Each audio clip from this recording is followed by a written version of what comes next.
안녕하십니까? 이상원 교수입니다. 오늘은 사도행전 강의 쉬운 7번째 시간 예루살렘에 들어간 바울이라는 제목으로 사도행전 21장 17절에서 26절 말씀을 함께 상고하도록 하겠습니다. 오늘 우리는 세 개의 소주제 하에 본문을 살피겠는데, 첫째는 곡해된 바울의 율법관, 둘째는 오해를 풀기 위한 장로단의 제안, 셋째는 장로단의 결정을 따르는 바울. 이 순서로 본문 살피는 작업을 진행하겠습니다.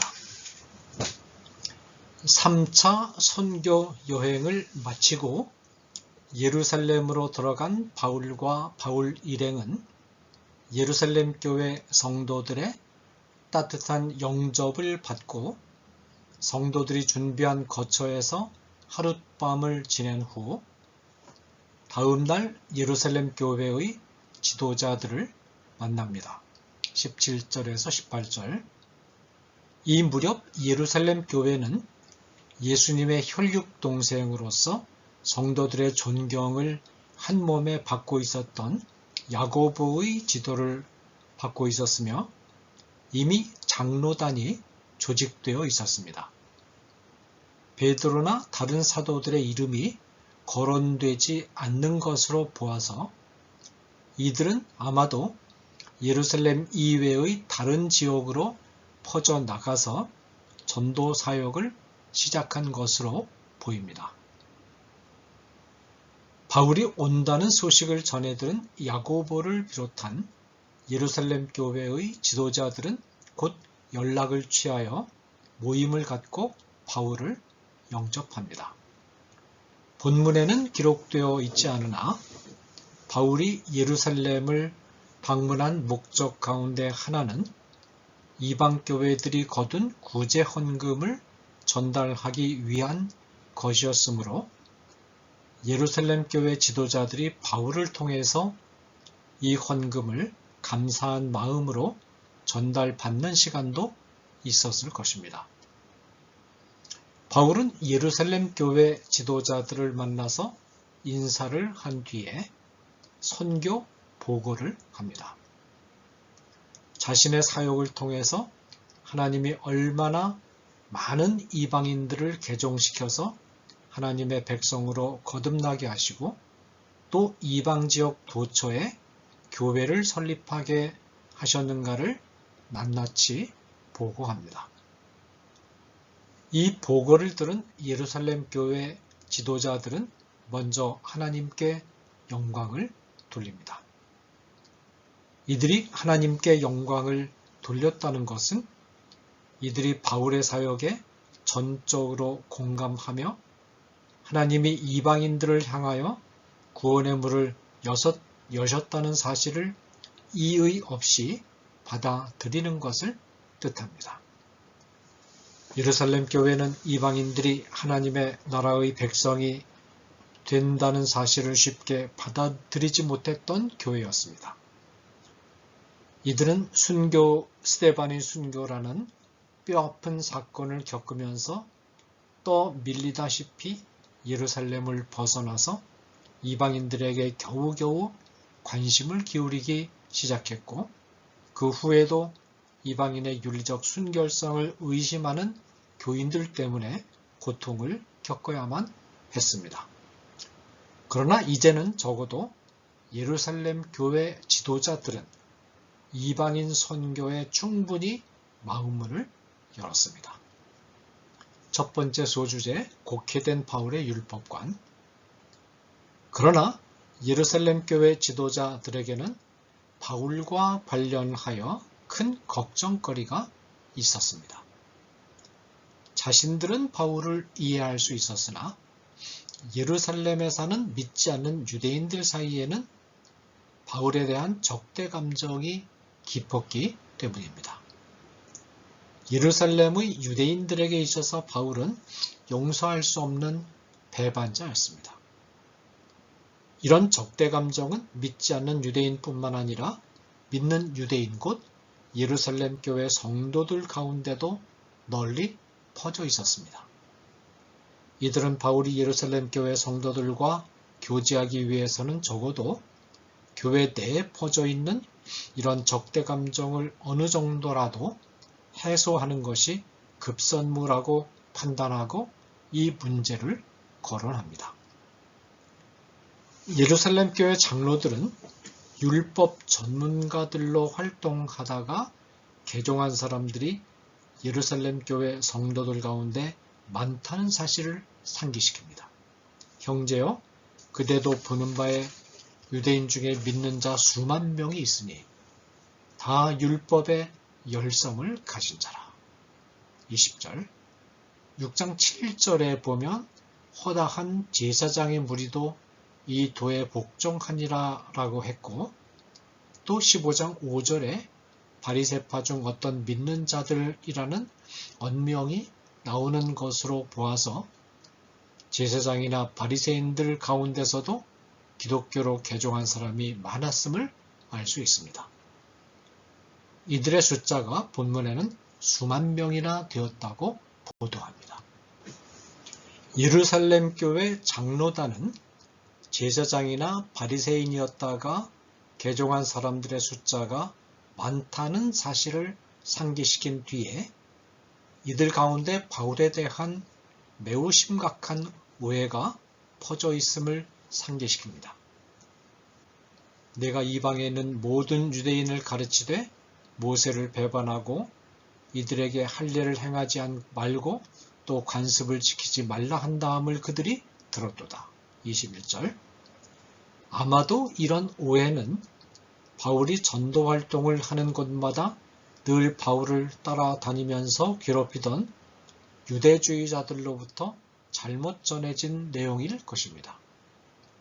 그러나 바울이 전한 복음은 이런 오해를 유발할 수 있는 소지를 안고 있었던 것도 사실입니다. 바울이 전한 복음은 갈라디아서와 로마서에 잘 나타나 있습니다. 바울은 하나님 앞에 의롭다함을 받으려고 할 때는 인간이 율법을 지킨 업적이나 공로가 전혀 개입될 수 없고 오직 주 예수 그리스도를 통하여 값없이 은혜로 나타나는 하나님의 의로움을 믿음으로 받아들여야 한다는 점을 강조했습니다. 구원받는 과정에는 율법이나 율법을 지킨 업적이 전혀 개입할 여지가 없습니다. 하나님 앞에 회개하고 엎드려서 하나님이 오직 그리스도의 의로움만을 보시고 그 의로움을 옷 입은 우리를 향하여 의롭다고 선언해 주시는 그 선언을 기다리는 것 이외에 아무것도 인간이 할 일이 없습니다. 바울은 율법이 하나님 앞에서 인간을 결코 의롭게 할 수 없다는 것, 곧 율법의 기능은 인간을 하나님으로부터 의롭다는 평가를 받아내게 하는 일을 하는 것이 아님을 밝힌 뒤에 율법의 바른 기능이 무엇인가를 말합니다. 첫째로 율법은 인간이 얼마나 타락한 존재인가를 깨닫게 합니다. 인간은 율법을 읽고 그 율법의 말씀에 자기 자신의 생각과 행동을 비추어 봄으로써 그 율법의 요구를 충족시키지 못한 자기 자신의 모습을 발견하게 되고 따라서 하나님 앞에 죄인임을 고백하지 않을 수 없게 됩니다. 그러나 율법의 기능은 여기서 머무르지 않습니다. 둘째로 율법은 이미 의롭다는 선언을 받은 자들이 이 세상을 살아가는 동안에 의롭다는 선언을 받은 신분에 합당한 삶이 어떤 것인가를 보여주는 도덕적 규범의 역할을 합니다. 인간은 이 도덕적 규범을 완전히 행할 수 없습니다. 그러나 인간이 이 규범을 얼마나 실행에 옮기는가의 여부와는 상관없이 이 규범들은 계속해서 성도들을 위한 도덕적 규범으로서 유효합니다. 셋째로 율법은 타락한 사람들이 살아가는 이 세상이 혼란과 복마전의 상태로 빠지는 것을 방지하는 제도적 장치로서 필요합니다. 이때는 율법의 기능이 다만 교회나 성도의 세계에만 관계하는 것이 아니라 인간사회 전체와 관계됩니다. 또 율법의 개념도 단순히 성경에 기록된 율법만이 아니라 모든 법, 체계와 질서, 정부 등을 포괄하는 개념이 됩니다. 인간을 자연 상태 그대로 놓아두면 인간 사회는 반드시 지옥을 방불하게 하는 상태로 빠지고 말 것입니다. 타락한 인간 세상이 그나마라도 질서를 유지하면서 어느 정도라도 약한 사람이 보호를 받고 강자의 자의를 제어해서 사람이 살만한 사회를 유지하기 위해서는 반드시 법이 필요하고 정부가 필요합니다.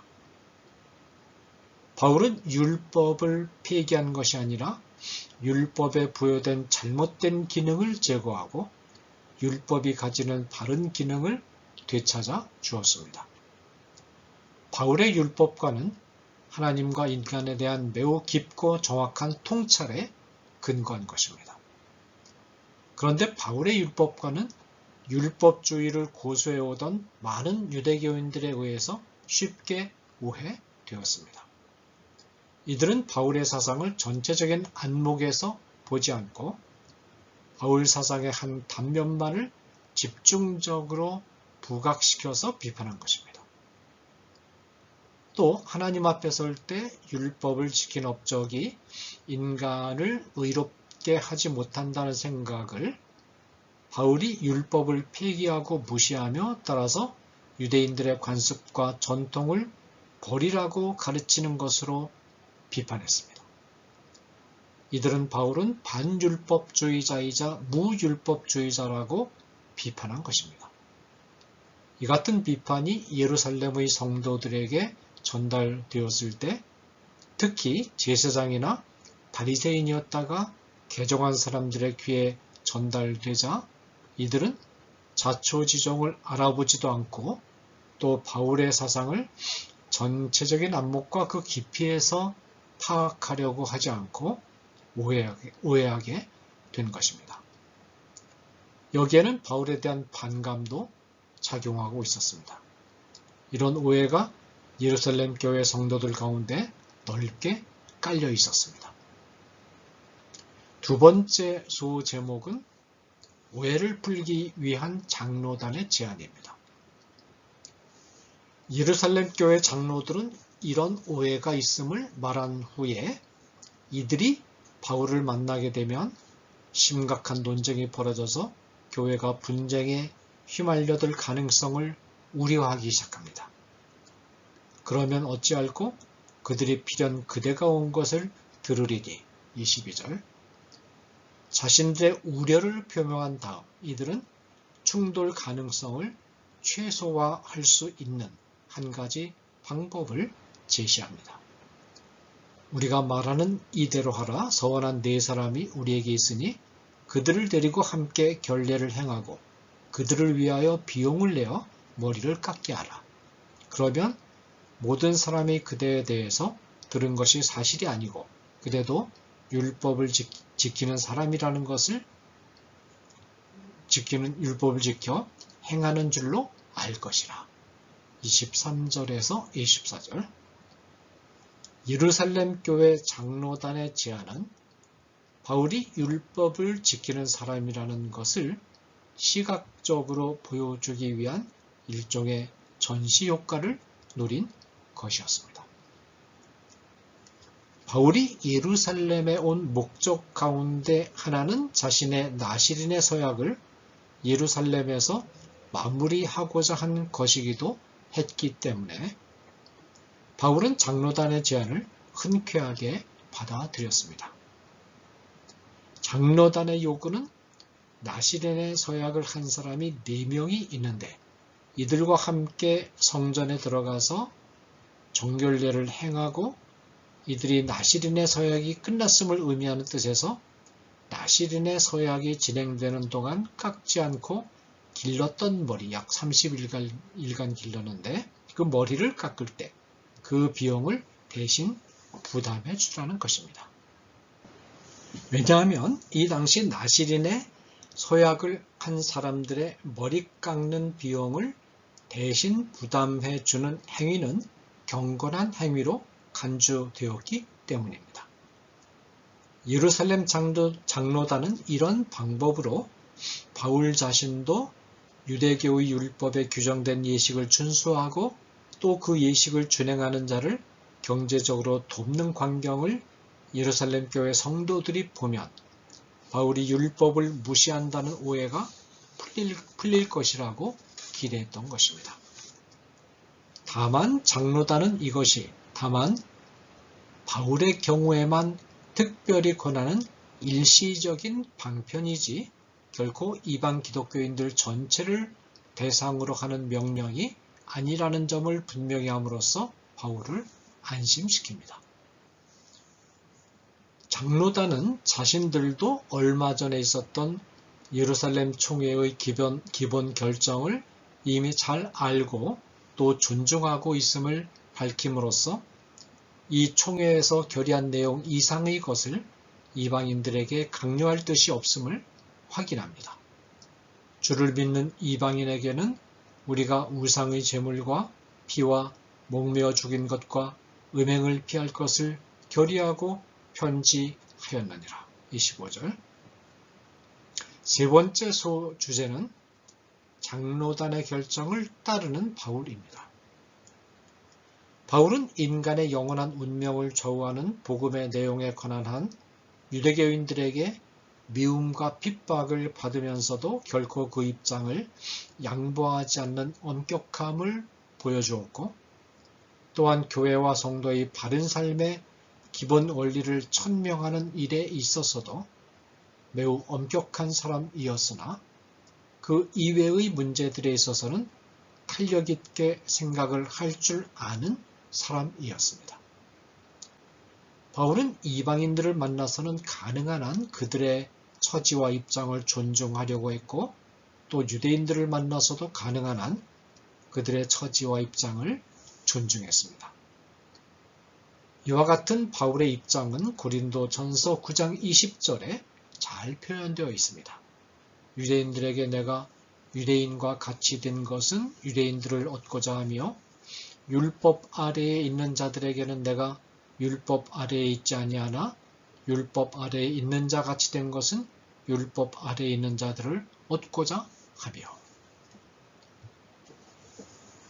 바울은 예루살렘 교회 장로단의 입장을 충분히 이해했습니다. 물론 예루살렘 장로단의 조치가 과연 최선이었는가에 대해서는 의문을 제기할 수 있습니다.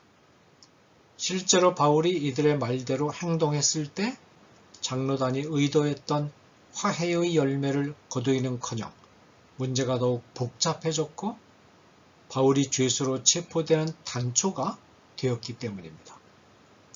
차라리 장로단이 오해하는 성도들을 모아놓고 이들을 설득하고 가르쳐서 율법의 바른 기능이 무엇인가를 인식시켜 주는 것이 더 나은 방법이 아니었나 하는 생각도 할 수가 있습니다. 그러나 바울의 입장에서는 이런 요구를 할 수는 없었습니다. 바울은 이 권고가 이방인 전체를 상대로 한 것이 아니라 바울 자신에게 일시적인 방편으로만 적용되는 것이라는 점을 확인한 다음 그 길이 일부 성도들의 오해를 풀 수 있는 길이라면 당연히 따라야 한다고 판단하고 전적으로 장로단의 권고에 기꺼이 순종했습니다. 바울은 곧 나시린의 서약을 한 사람들과 함께 성전에 들어가서 정결 예식을 행하고 정결 예식에 필요한 기간을 채웁니다. 감사합니다.